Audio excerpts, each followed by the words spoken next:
afterwards as well. Cool. Okay.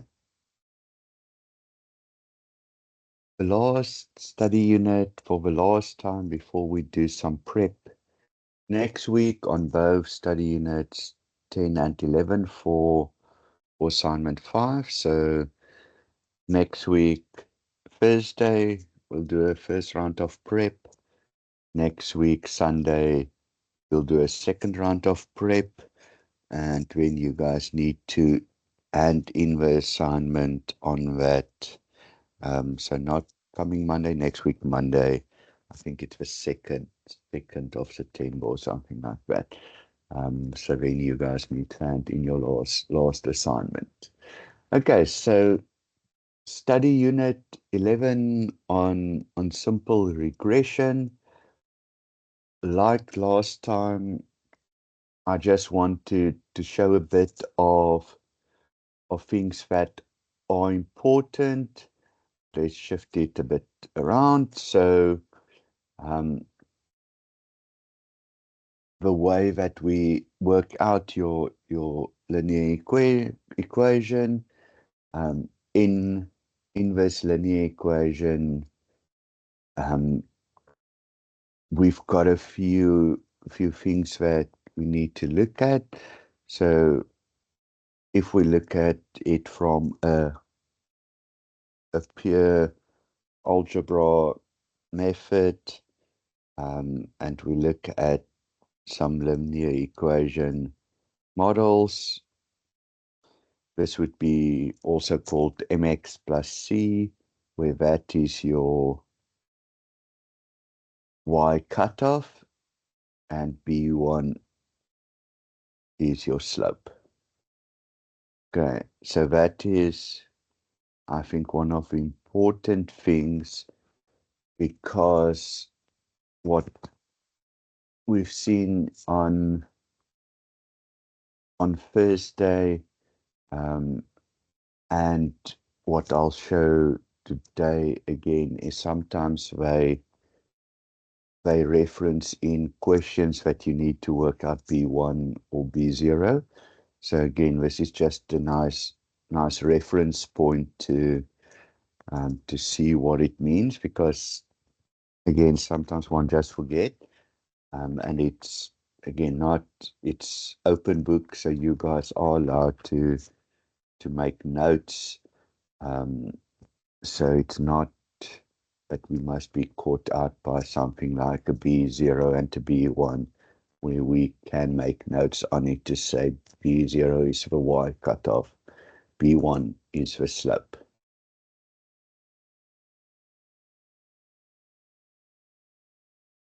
And the reason for that is also, if we at any stage get a linear equation like this, let's just make it a bit bigger.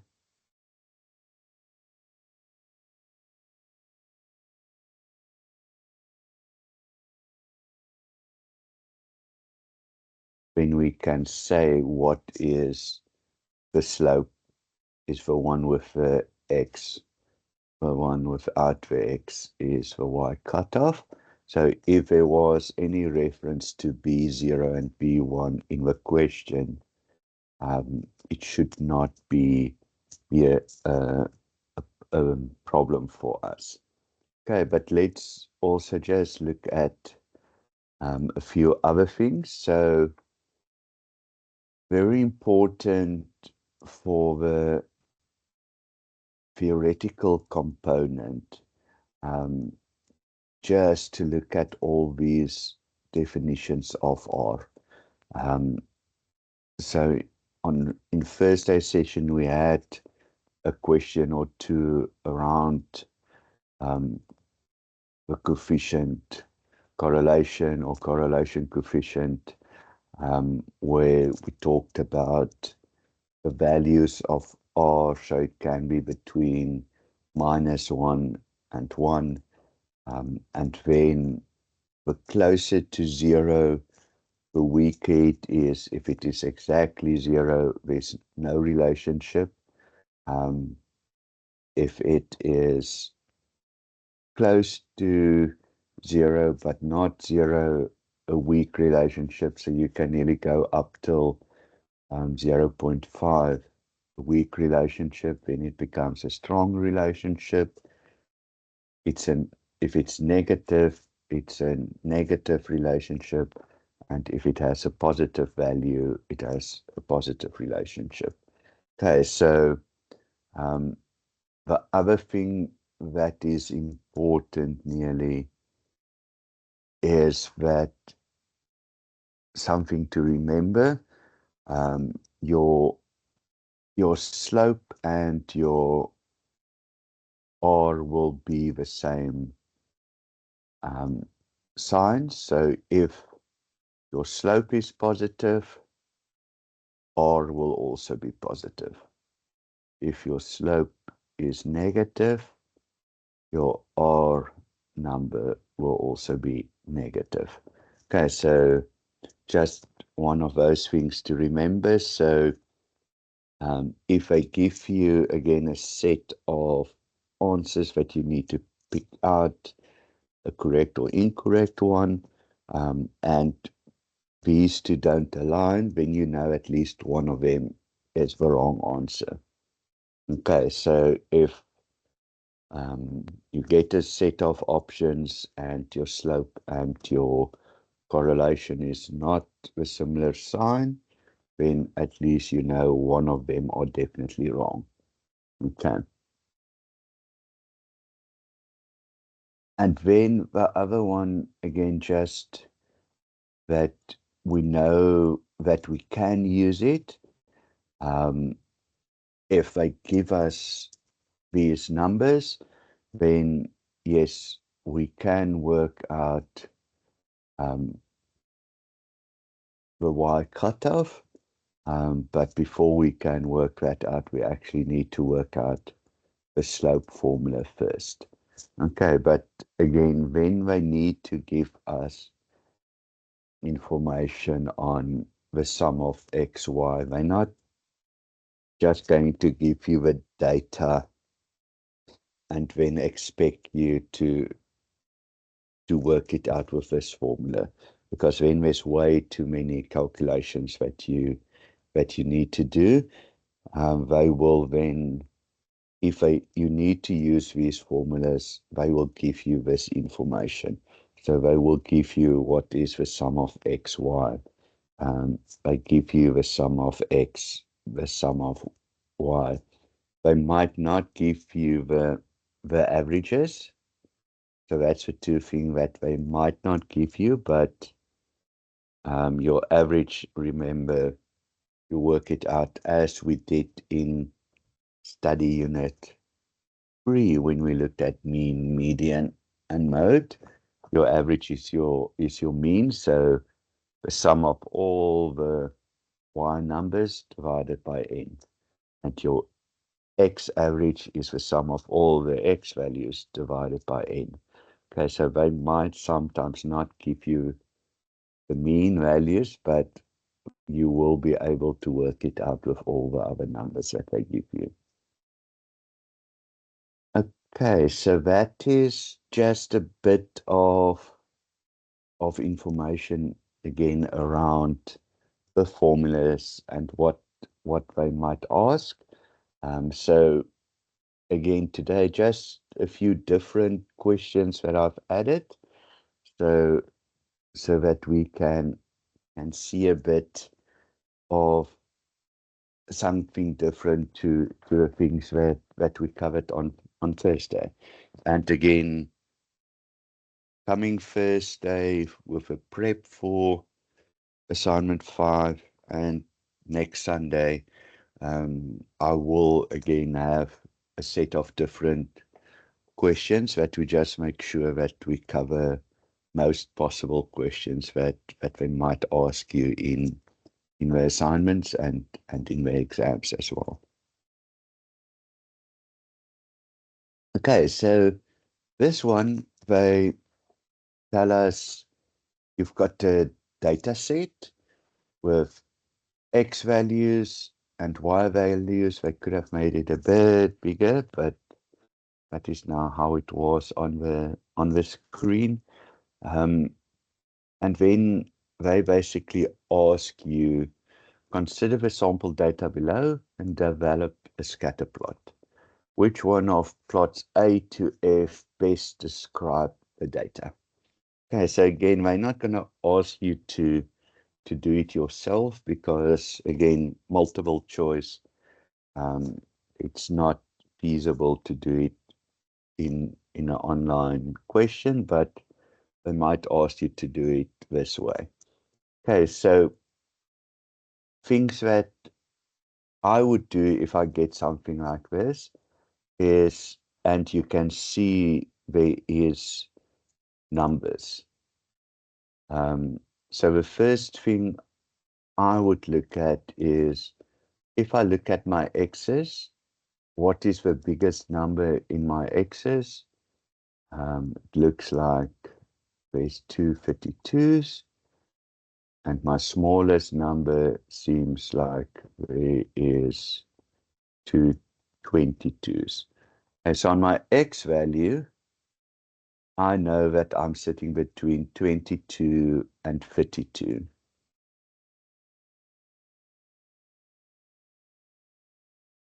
If I look at x values, okay, 22, 52, so that might be one of our answers.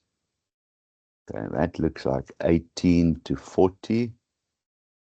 Definitely not one of my answers. And I haven't even now done anything yet. I'm just looking at purely the data. 20 to 40, not. 8 or 9 to 40, not. 15, because it's less than 20, that number.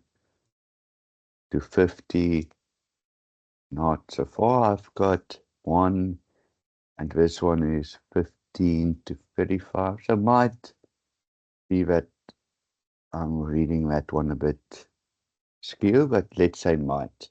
I would have probably said no from the start, but let's say might. Then let's look at the numbers for Y. So seems like the smallest one is 25. The biggest one is 31. Okay, so let's look. Okay, so it's above 24. Cool. Okay, so Y numbers is fine. Let's just check again this one. Y from 5 to 30. So again, on X it's wrong, and on Y it's wrong. 35 to 60. Okay, so again, on both these it was wrong. Again, around 7, 8 to 22. Here it was also wrong on both scales. 20 to 5, also both scales wrong. Oof. Okay, there's even a 0 or negative up until 15. So here also both scales wrong. Okay, so not even looking at any of the points to see if it makes sense.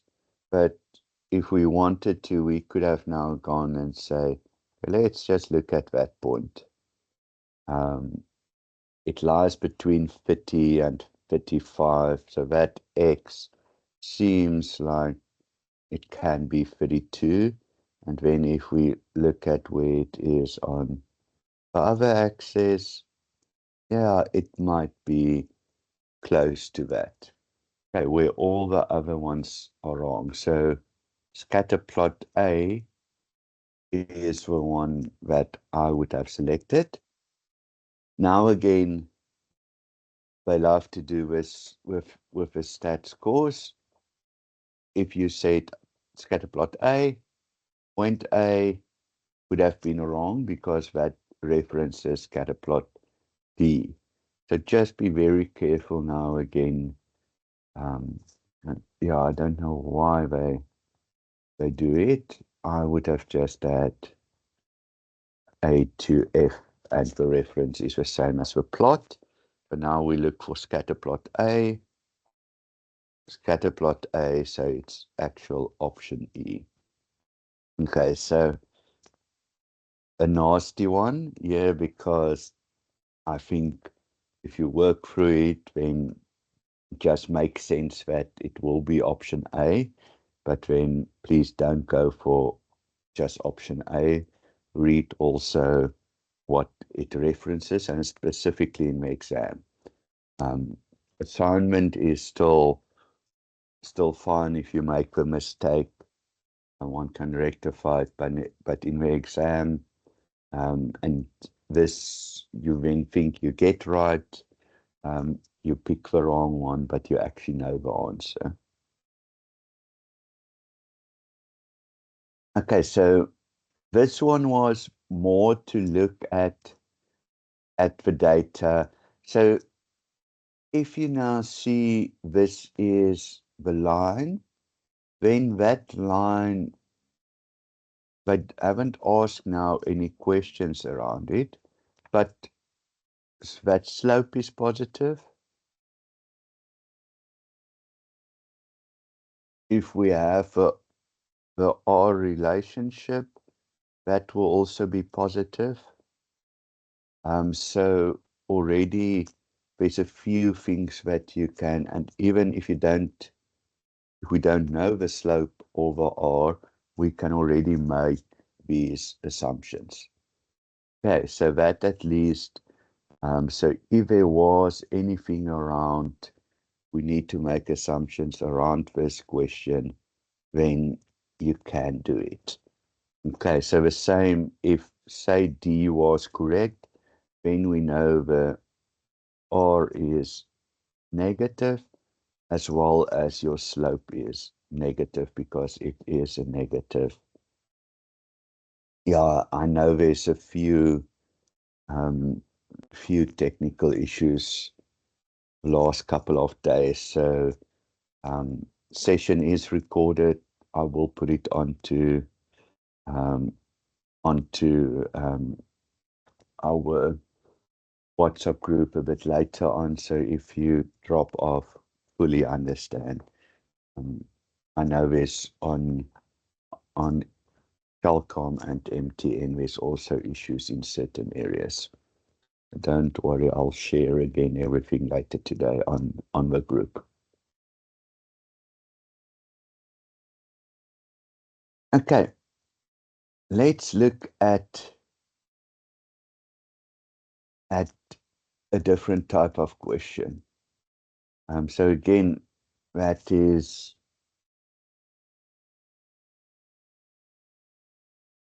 so in this question, you are tasked with investigating the relationship between reading speed and age of primary and high school learners using simple linear regression. Which one of the following statements about the investigation is incorrect? Okay, so the or dependent variable is age. So let's see, x, y is speed.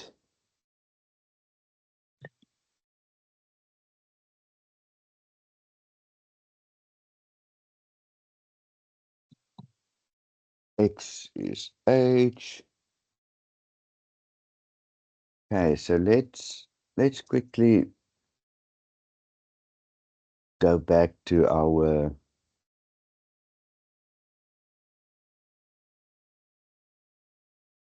formulas, and so look at this, and that's why sometimes important.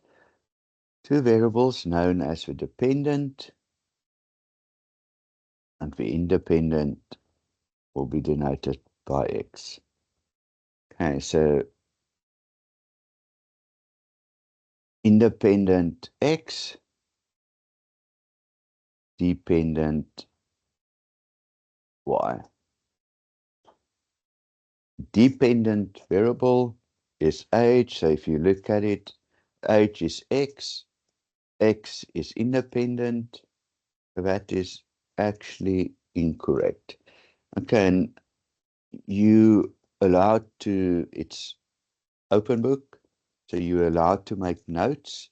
So I would nearly make the notes on chapter 11 to say independent, remember independent is X, dependent is Y, and if you get this question, you write it in, and then if you get a question on it, you know what to go. That you don't. Now, in the exam, this is probably going to be one of your last 2 or 3 questions, which also might mean that you're running out of time. So some of these things you could easily get the answer if you just keep a few notes with you, and you're allowed to. So remember, it's open book. So the thing with open book is, and I think that's important, is nearly don't on the day of the exam now start looking in your study guide for things. So way beforehand, if you have a study guide as a printed version, put in sticky notes that you know exactly where you need to go. If you are using your study guide as a PDF, put comments in the PDF so that you can, if you open it up on your laptop, you can click on a comment and straight go to where you need to. That you don't need to page through when you get into the exam. Okay, so we now know that that was the incorrect one, but let's look at the other options and why they are correct, I think. So the estimated regression equation will take the form of reading speed, yes, is equal to B1 times age. So it would be B1, or it will be your slope times age plus E, where B1 is the slope, and that plus B0 is the Y, is the intercept. Okay, correct. So I also just sometimes like to keep that the original MX plus C. That is how my brain was was formulated. But you guys will see on your calculators that some calculators do a B0 and a B1. Some calculators do a M and a R and a Y hat. So just be careful again with which calculator you're using to see what you need to use. So my HP uses M and C and R, and but I know some of your calculators does use M or B1 and B0. So just make sure which one is on your calculator when you use it. Then reading speed is quantitative discrete variable. And now we go back to what was that? Study unit 1 and 2, actually study unit 1. So let's see, what did they say anything about the reading speed? You are tasked with investigating relationship between reading speed and age. Okay, that is interesting. So reading speed, quantitative. So I would have said yes, because it will be a quantity, discrete variable. So look at what they give us. So they talk about age. We know age is discrete, so most likely reading speed will be a discrete variable. What I also think happened in this one was that you got, and I shared that one actually last week, that there was also a table that was X and Y. And I don't know if, I don't think it was this one, but there was a other table that was shared with the data that you then could see that the variables are discrete as well. And then let's look at the correlation coefficient. So if a correlation coefficient is negative, then there's a negative linear relationship between reading speed and age, and that is also correct. So they do bring in again that negative relationship with the negative linear. So what we've done here, they brought into the question as well. And yeah, so again, they don't need to mention numbers. They just tell you in a theoretical sentence nearly what you need to do. And that is sometimes, I think, why it's also nice just to write down the formula so that one knows what we're working with.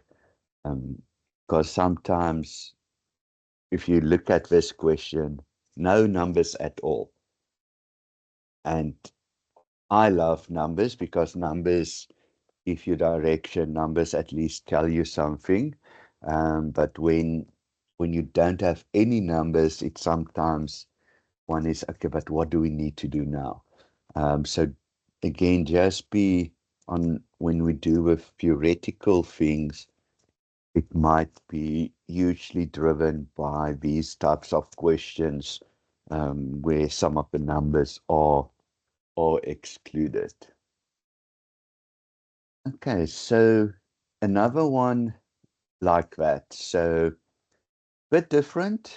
Yeah, the question is the following regression equation estimates. So one can definitely see in this assignment there was lots of questions around reading speed, and basically they worked from one data set and lots of questions around it. The following regression equation estimates the reading speed y of learners at the school as a function of their age. Calculate the estimated reading speed for a 15-year learner in the school. Okay, so they give us the age, they give us the formula. So all that we need to do is we will need to substitute the age, the x, with the age that they give us.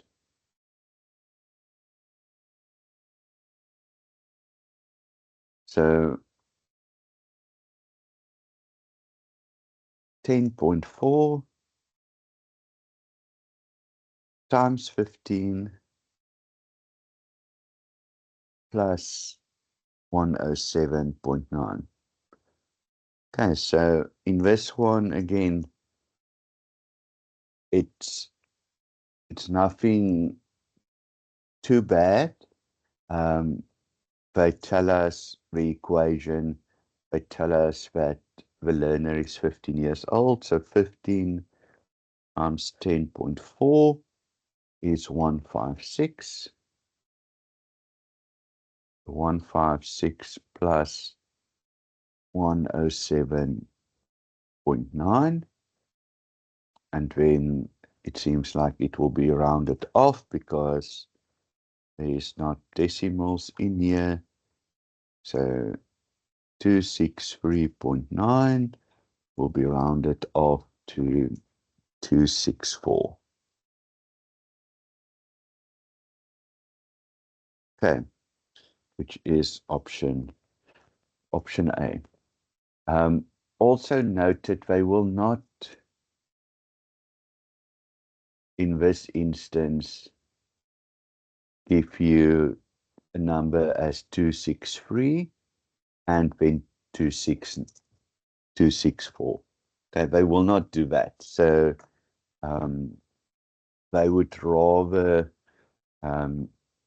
do some of these other numbers. So and they might have put in 156 as an option, so that if you made a mistake somewhere there, but they will not ask you to pick between 263 and 264.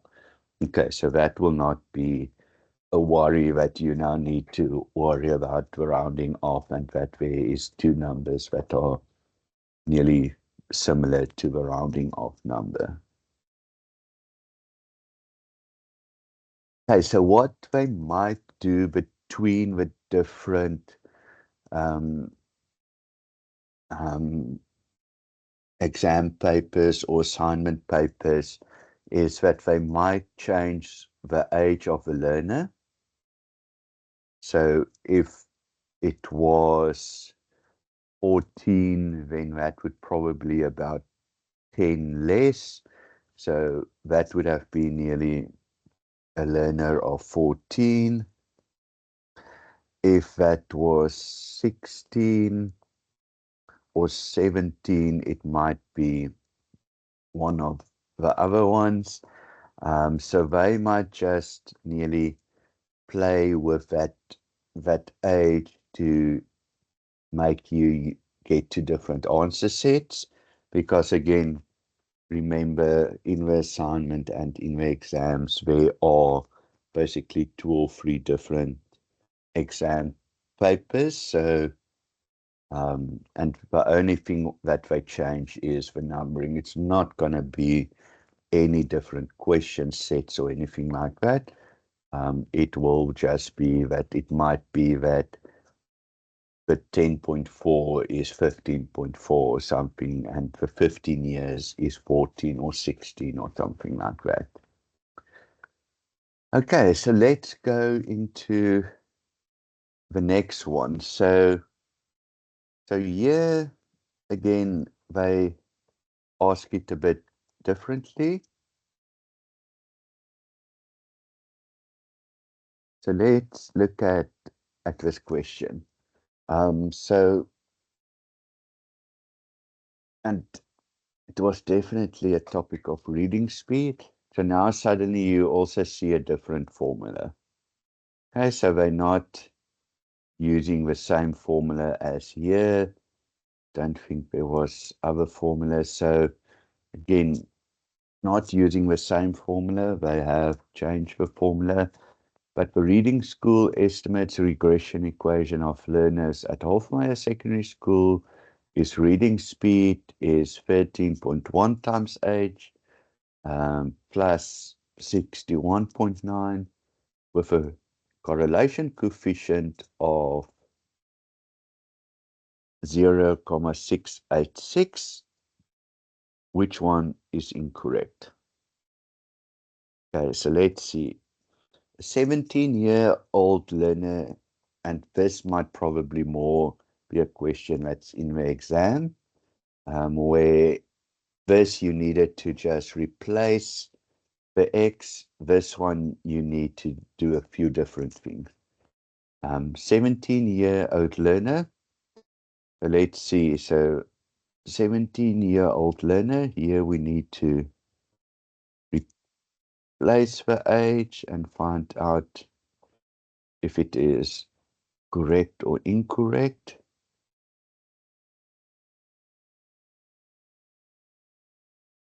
So 13.1 times 17 is 222.7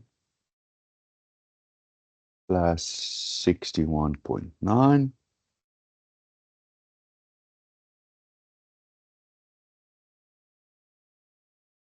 So I get it as 284.6.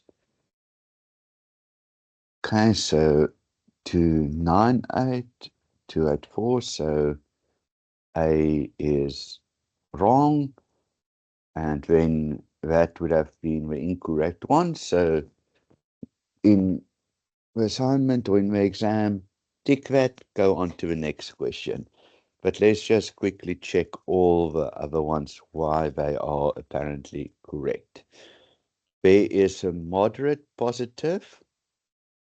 So that's positive, moderate linear relationship between learners' reading speed and age. Correct. Moderate, strong, but it is also positive, so that is perfect. A year increase in a learner's age increases the learning speed by 13.1. Okay, so as age increases every year, so does the learning or the reading speed increases by 13.1. So that is correct. And then they say 47.1% of the total variation in reading speed can be explained by the variation age. Okay, so that we need R square.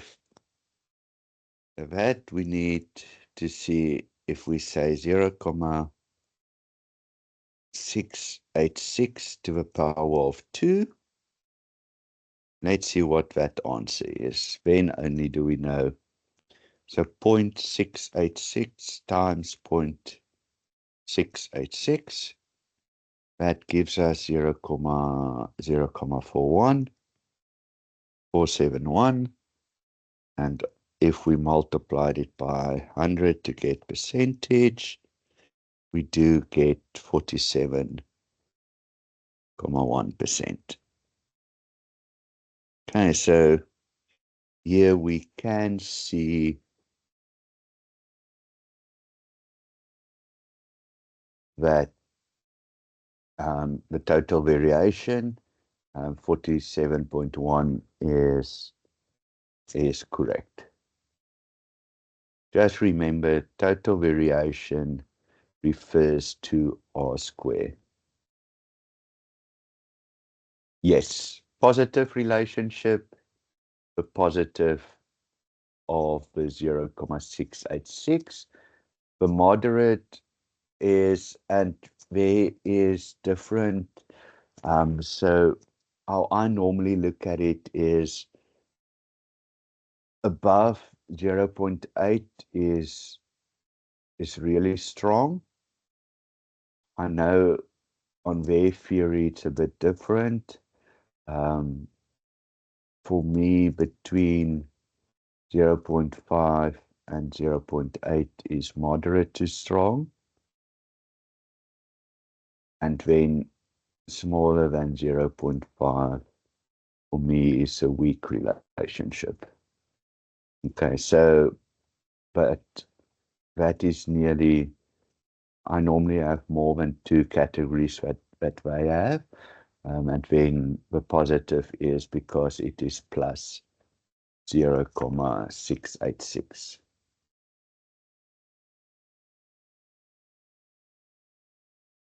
Okay, and then in our previous session, we had this talk about error sum of squares.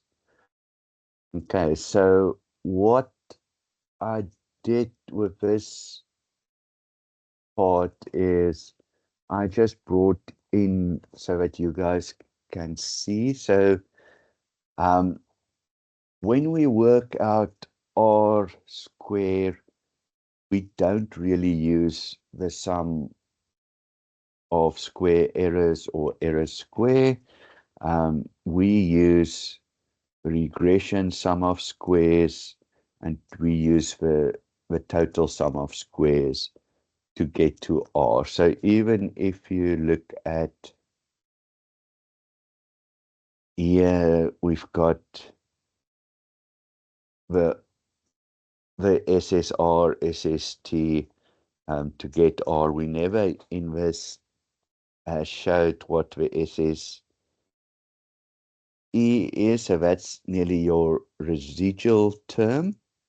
We never really talked about it. It's not shown in your books. We're not really seeing in your study guides that they talk about it.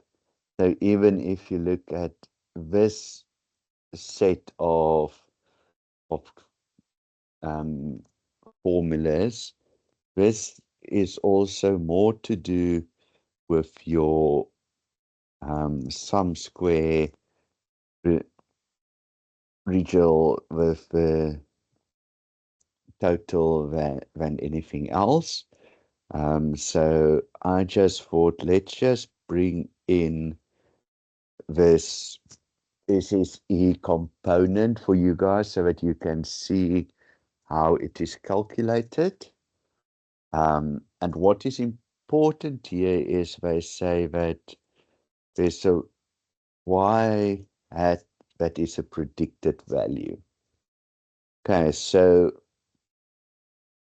that's not something you have in your data unless they give it to you. Okay, so that is not something that you suddenly have in your data set. But I saw again with this reading speed, they included a table where we needed to work out the SSE. So I thought, okay, but let's just add this for you guys. So let's just, again, SSE is the sum of y minus the predicted. So the sum of the y, that one, minus the predicted, that number, and then we take it to the power of 2. So what we will need to do if we're not using Excel, we would have needed to say for that first one, 178 minus 180.36. It gives us minus 2,36. And that I will need to square root, or to the power of 2. Sorry, square root is to the power of 2, or let's just say square. And that will give us, wait, and I said times 2.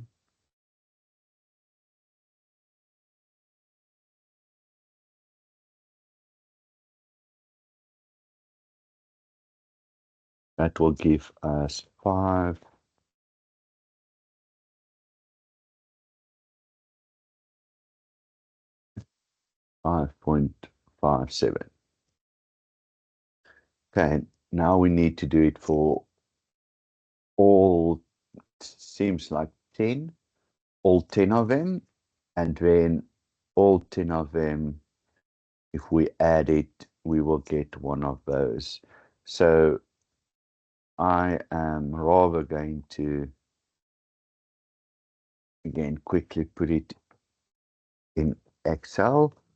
I will share both the Excel. Let's put it in this one.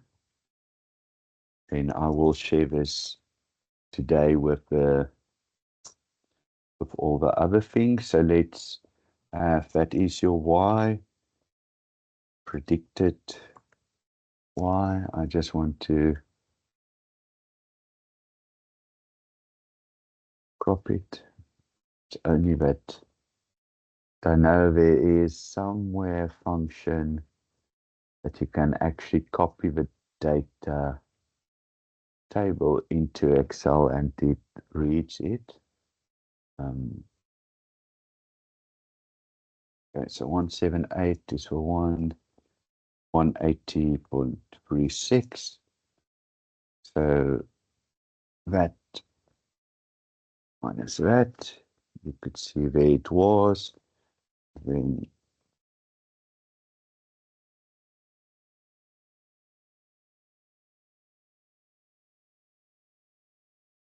it's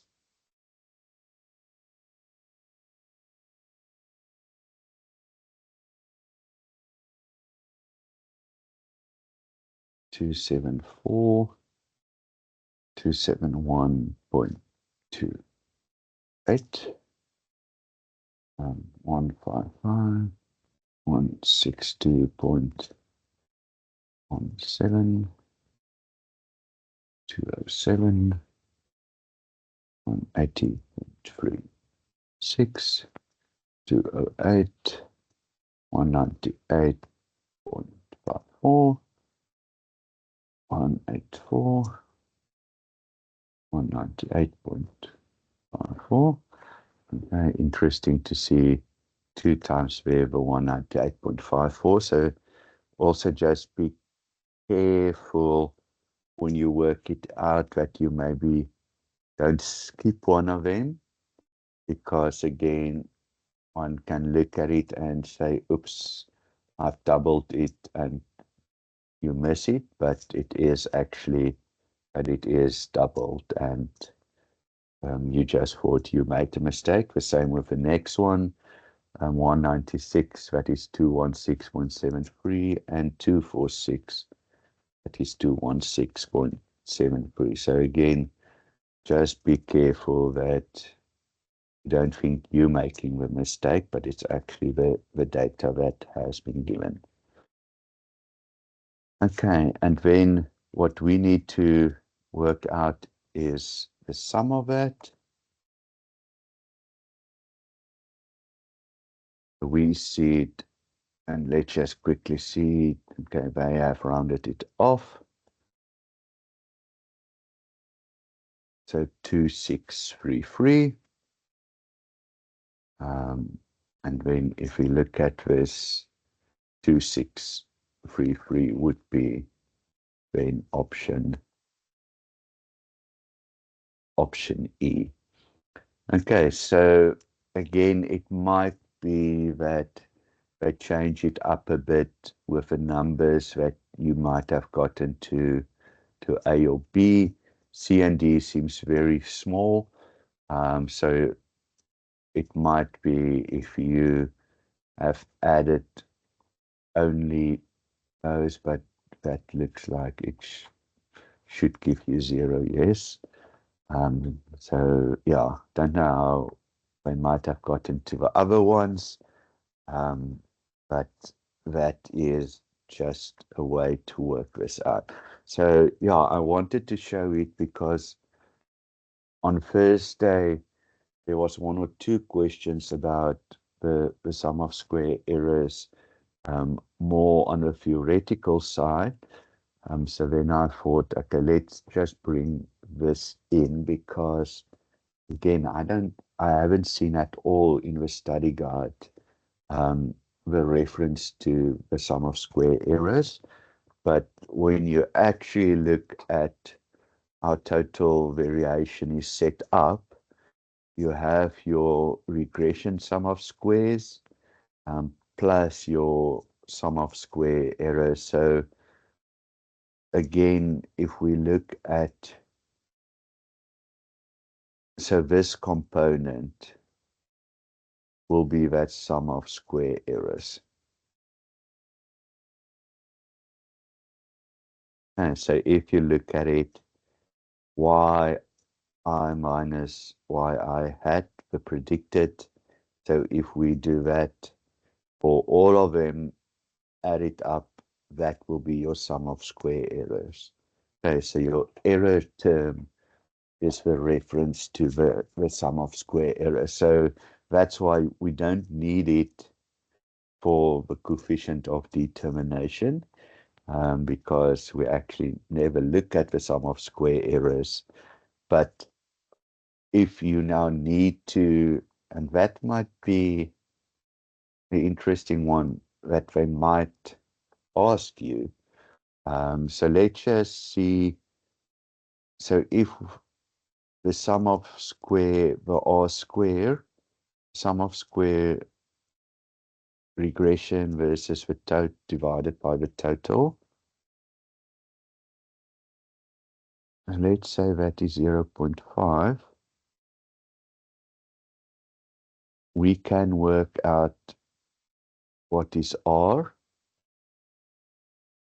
or you can say R square is equal to 0.5. Okay, so let's rather do that, 0.6. So what is left? The SSE divided by that.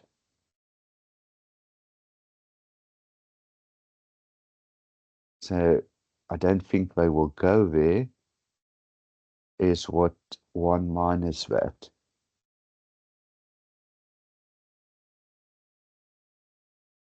So I don't think they will ever go there, but just see the relationship between the two. So that one, if you set SSR, the SST divided by that, you will get your R square.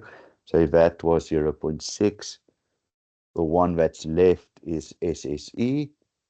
So the SSE will make up the residual, because those two will always add to 1. Okay, so that's why when in the Excel,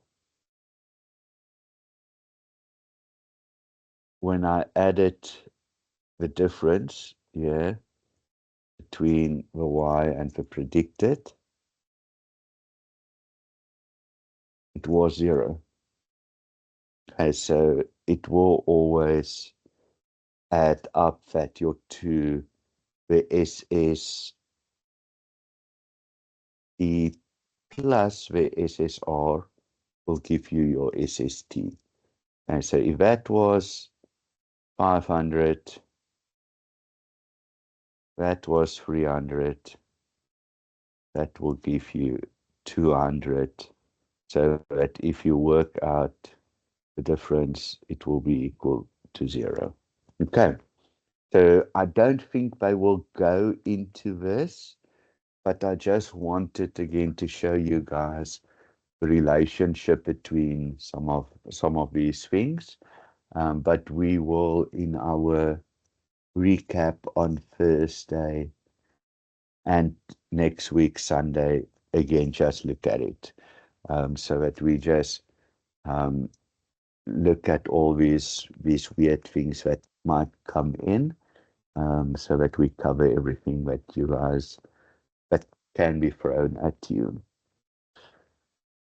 Okay, so that is it for today, everyone. So between the Thursday session and today's session, I think we've nearly covered everything that's possible from a question point of view, and things that you need to know for study unit 11. But on Thursday, we'll do a recap of both study unit 10 and 11, so that you guys can do your 5th assignment. And then on Sunday, we will do another recap of study unit 10 and 11. So if you still need to do the assignment Sunday evening or on Monday, that you have time at least, that we can work through it on Sunday morning. And then, as usual, I will ask the lecturer that we can just get extension on the Monday deadline so that you guys can still, after work, try and attempt it. That it's not something that we need to do before close of work. Okay, so that is it, everyone. Have a wonderful Sunday. Thanks for joining. As always, I'm going to download